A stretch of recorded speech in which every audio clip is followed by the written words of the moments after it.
Alright, guys, this team, I don't know, man. I don't know. Manchester United won, Fulham nil. Man United pick up 3 points at Craven Cottage, and it was another lackluster performance. But to be honest, I feel like it was on both ends.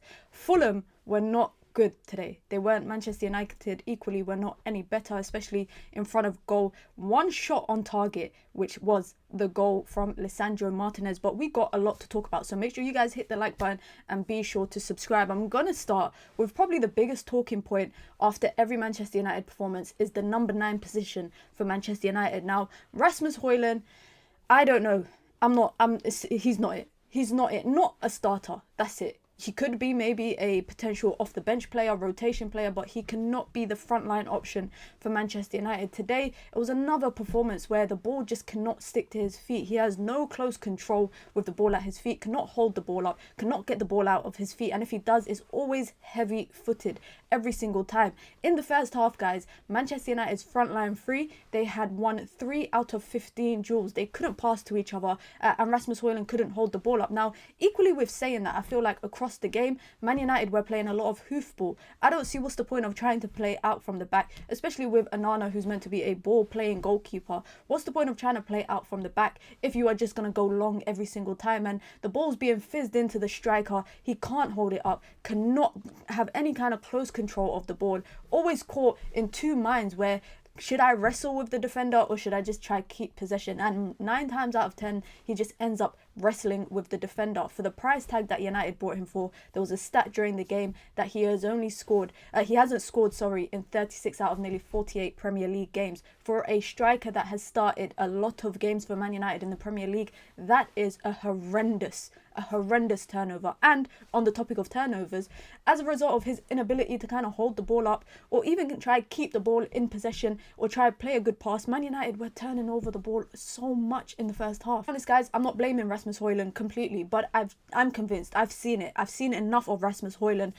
This is his second season. This is the season where he should be able to build off of what he had last season. And I feel like last year a lot of the criticism was quite light because it was his first year in the team, and obviously he came into a striker position that he only had Anthony Martial as a backup option. This season now he's meant to be the main guy. They've given him the number 9 shirt, but it's not working. And Man United have so many problems. I always say 99 problems, and this is one of them. This is one of the problems that Manchester United have. We can bring in a left wing back that can excel on the ball, that can progress the ball, but what difference does it make having a left wing back in the January transfer window when your striker situation is as dire as this? I don't know if you lot feel like it's equally as important as a left wing back, but Man United need a new striker. That's it. Manchester United need a new striker.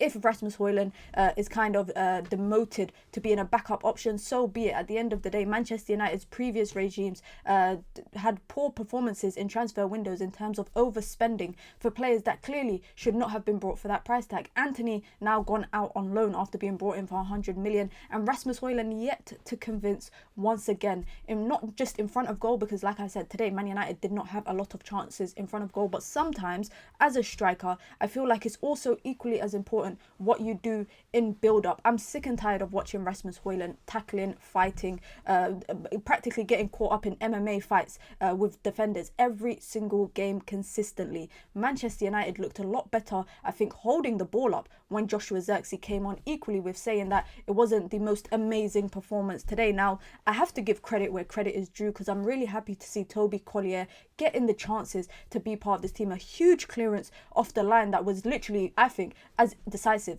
as the goal that Leach has scored, but he's slowly growing into a role for Manchester United in that midfield. Manuel Ugarte today flying into tackles. I was actually shocked that he didn't get booked earlier in the game, and in a game where there's a lot of ground to cover, because I feel like with Bruno Fernandes playing in the midfield partnership with Ugarte has a lot more duels to win. He has to win a lot more duels. He has to get a lot more stuck in comparison to maybe when Kobbie Mainoo's playing. And maybe Man United needs to buy a midfielder as well in the summer transfer window. I don't know. I feel like Man United need to buy so many players. But Manuel Ugarte today, Toby Collier coming on for him. Like I said, guys, I made a video about Toby Collier 6 months ago as to why he should be the next player kind of promoted from the first team. And I'm really happy to see him getting them opportunities because he has that physicality. He's good off the ball equally. That is more important as well as being good on the ball, especially in the midfield when it's such a demanding midfield where you're battling battling it out against two midfielders most of the time in the opposition.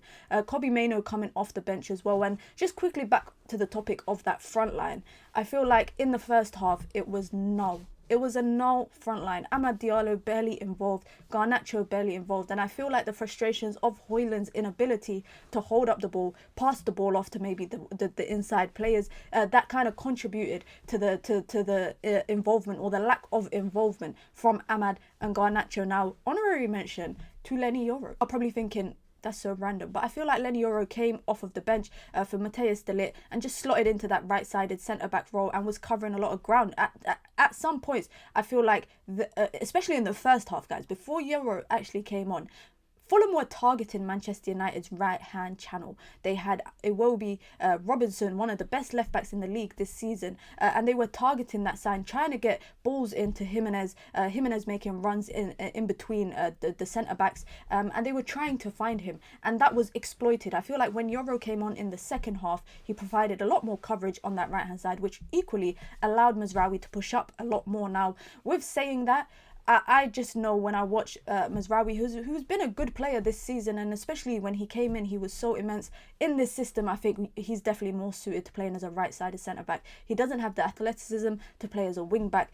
He doesn't have the close quarter control or that ball progression that you would naturally want in your wing-backs. But equally with saying that, Dalot doesn't offer that either. And that's why it's so important for Man United to bring in wing-backs. Like, I wouldn't actually mind, and let me know if you agree, I wouldn't mind if Manchester United went back to playing Amad at right wing back, because I feel like that is when Man United are able to exploit the wide channels a lot more. Today, everything was, I felt, a lot more central rather than the wide channels. Over the second half, it started to go a bit more wide, but I would like to see Amad at right wing back. I'd like to see Mazraoui back at right-sided centre-back. Now, it will be an injustice to Ruben Amorim if Manchester United do not bring in some reinforcements in this January transfer window. And like I said, I don't think a left wing back is the answer to try and rectify the season for Manchester United in this January transfer window. Manchester United need to bring in some attacking resurgences. Yes, it's all nice and good if Man United do go and make a new bid for Dergu to bring him in as a left wing back, because that offers a lot more of a natural player in that position. I feel like some players in this team are playing unnaturally. They're playing unnaturally in a role that they are not really used to. They are struggling to adapt to it. Even with Garnacho, I don't know if you guys saw, there was parts of the game before he came off where Bruno is telling him to get wide, but when you kind of allow Garnacho to get wide, especially when you're playing as an inside 10, and then you've got your wing back as well getting wide, you've got two guys on the left channel, and suddenly in those half spaces behind the striker, there's no one there, which kind of forces Bruno to push up. And like I said, that leaves Ugarte with heaps of space to cover in that midfield if the opposition get into a counter, or they get the ball off the opponent and are able to build up. Now, today I actually noticed, in particular in the first half, and this is why I have to emphasize on the lackluster performance from that front line, especially in the first half, was the press. Out of possession, Manchester United's press was absolutely non-existent. I guess it might have been a tactic to kind of just sit off, but Leno had heaps of time on the ball. He could give the ball off to Bassi, give the ball off to Anderson, Sanderberg can come and pick it up. There was no pressure. And when I watch other teams in the league, especially like Bournemouth, like Forest, etc., who are not hesitant to press and cause uncomfortable situations for the opponent, we just gave too much respect to Fulham. And like I said, they were not that great. But equally, guys, do not let this performance or this result in particular pull the wool over your eyes, because yes, it's 1-0 and it's a huge 3 points away from home, but the performances are just not there yet. They're not of the level that we should expect it to be. And it's been two months. It's been 2 or so months since Ruben Amorim's arrival. And yes, Man United have picked up points away from home against Southampton, against City, at home against Everton, and now against Fulham, which is all well and good. Let's be honest, the Premier League season, there's nothing really for Manchester United to salvage from it. Let's be totally honest.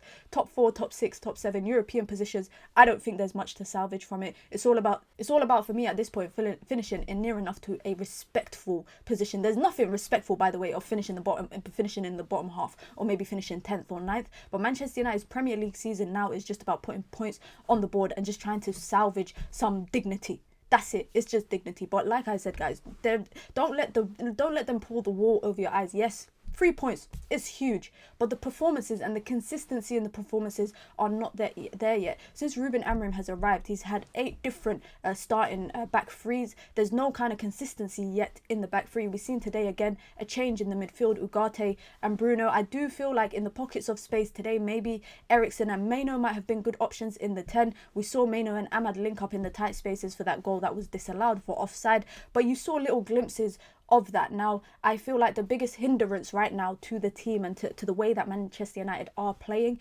it's the wing-back position, and it is that front line. And I'm really concerned. I'm very worried that Manchester United might let Garnacho go. They might let Marcus Rashford go, and Manchester United don't bring in any frontline resurgences. And worst case scenario, even so, is that Manchester United only let Garnacho go, but Marcus Rashford continues to be exiled from the team, and we don't actually see any involvement. I'm very worried about it. Let me know your thoughts down below. It's 3 points, which is a big 3 points, but it will be absolutely negligent going into the last 7 days of the transfer window, and Manchester United do not bring in any players. And I know there's so much emphasis on Manchester United's financial position, the PSR situation for them, which why there is so much emphasis on outgoing players. But I watched today's performance, 90 minutes of football, guys, and shout out to Leach, our man of the match performance. Him and Adama, I don't know, it seemed like they got some personal beef, and it's a great strike from him, lucky to get a deflection, but that seems to be like the story for Manchester United lately. It's luck, and I don't know at what point does luck start to run out. I feel like this month in particular,